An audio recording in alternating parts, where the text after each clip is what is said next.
There is a lot of sound and fury over the role of the omnipresent and omniscient Jawaharlal Nehru, who Congress keeps on reminding us was the father of anything to do with science.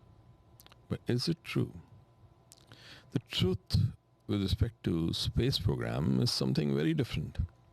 Let us look at the Indian Space Research Organization ISRO and our space program. The Indian National Committee for Space Research, or INCOSPAR, was set up by Dr. Vikram Sarabhi to create an indigenous space program. This committee, at that time, was part of the Tata Institute of Fundamental Research, the TIFR, and the TIFR was founded on the insistence of Dr. Homi Bhabha, who wrote to Sir Dorabji Tata Trust asking for financial assistance. JRD Tata at that time supported Dr. Homi Bhabha's idea, and TIFR was set up on June 1st, 1945, before independence, before Nehru was making any decisions for India. The institute was initially set up within the campus of the Indian Institute of Science, Bangalore.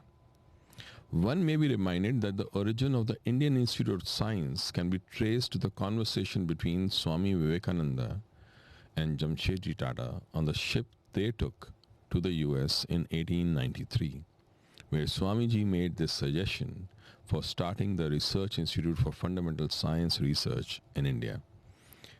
And Jamshedji followed that up. So coming back to Chacha Nehru and space.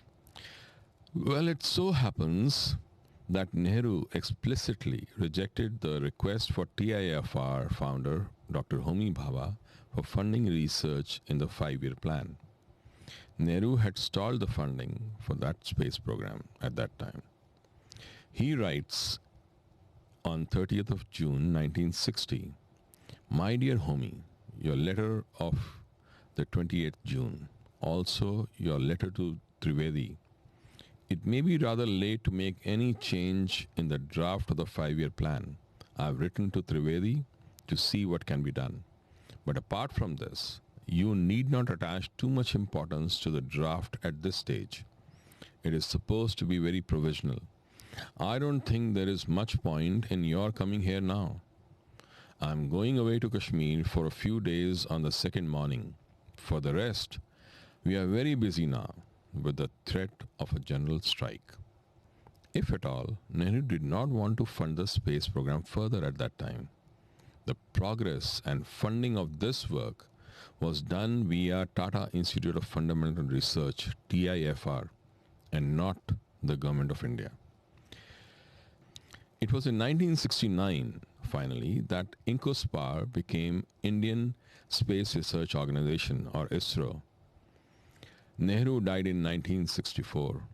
So when Nehru did not start INCOSPAR or ISRO and deliberately and consciously impacted its funding and had very little input into the overall operations of Indian Institute of Science, then pray, how did Nehru become responsible for the Indian space program?